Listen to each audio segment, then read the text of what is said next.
ഞാൻ പറയുന്നത് ഭരണഘടനാ വിരുദ്ധ പ്രസംഗത്തിൽ പുനരന്വേഷണം നടക്കട്ടെയെന്നും കോടതിയിൽ നിന്നും അന്തിമവിധി ഉണ്ടായ ശേഷം വേണമെങ്കിൽ രാജിയടക്കമുള്ള മറ്റെന്തെങ്കിലും ആലോചന മതിയെന്നുമാണ് CPMന്റെ തീരുമാനം. 2022 പക്ഷേ നിലപാടിതായിരുന്നില്ല. ജൂലൈ മാസം ചേർന്ന സംസ്ഥാന സെക്രട്ടേറിയറ്റ് സജി ചെറിയാന്റെ പ്രസംഗം അതീവ ഗൗരവമേറിയതെന്നാണ് വിലയിരുത്തിയത്. കേന്ദ്ര നേതൃത്വവും സമാന നിലപാട് സ്വീകരിച്ചു. ഇതിന് പിന്നാലെയായിരുന്നു അന്നത്തെ രാജി. ഇന്ന് പക്ഷേ പാർട്ടിക്ക് ആ നിലപാടില്ല. കോടതിയിൽ നിന്നും തിരിച്ചടി നേരിട്ടെങ്കിലും സജി ചെറിയാൻ മാറി നിൽക്കേണ്ട സാഹചര്യമില്ല എന്ന വിലയിരുത്തലിലാണ് പാർട്ടി. രാജിയുണ്ടാക്കുന്ന ആഘാതം അന്നത്തേക്കാൾ കൂടുതലാണെന്ന പൂർണ്ണ ബോധ്യം ഇപ്പോൾ പാർട്ടിക്കുണ്ട്. തദ്ദേശ തിരഞ്ഞെടുപ്പ് പടിവാതിൽക്കൽ എത്തി നിൽക്കുന്നതും പാർട്ടി സമ്മേളനങ്ങൾ നടക്കുന്നതും തീരുമാനത്തെ സ്വാധീനിച്ചു. അന്വേഷണം നടക്കട്ടെ, അന്വേഷണ വിവരത്തിന്റെ അടിസ്ഥാനത്തിൽ തുടർ നടപടികൾ നമുക്ക് സ്വീകരിക്കാം, നിയമത്തെ അനുസരിച്ച് മുമ്പോട്ട് പോവുക എന്ന നിലപാടാണ് ഈ കാര്യത്തിൽ ഞങ്ങൾ സ്വീകരിക്കുന്നത്.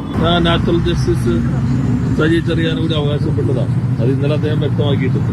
പിന്നെ മന്ത്രി എന്ന നിലയിൽ തുടരാമോ എന്ന പ്രശ്നം 21ാമത്തെ ഖണ്ഡിക വ്യക്തമാക്കിയിട്ടുണ്ട്. മന്ത്രി ആയതുകൊണ്ടാണ് ഇന്ന് ഉദ്യോഗസ്ഥൻ അന്വേഷിക്കുന്നത് പറഞ്ഞത്. എന്നാൽ സജി ചെറിയാന്റെ രാജി എന്ന ആവശ്യം ശക്തമാക്കുകയാണ് പ്രതിപക്ഷം. യൂത്ത് കോൺഗ്രസും BJPയും മന്ത്രിയുടെ ആലപ്പുഴയിലെ ഓഫീസിലേക്ക് നടത്തിയ മാർച്ച് അക്രമാസക്തമായി.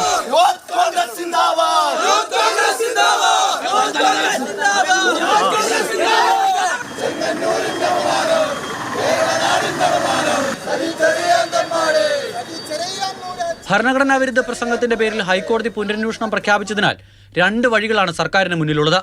ഒന്നുകിൽ ഹൈക്കോടതി നിർദ്ദേശം അനുസരിച്ച് ക്രൈംബ്രാഞ്ചിന് അന്വേഷണം കൈമാറുക, അല്ലെങ്കിൽ ഹൈക്കോടതി വിധിക്കെതിരെ അപ്പീൽ നൽകി വിധിയിൽ വ്യക്തത വരുത്തുക. ഇതിലേത് വേണമെന്നത് നിയമോപദേശത്തിന്റെ അടിസ്ഥാനത്തിലാകും തീരുമാനിക്കുക.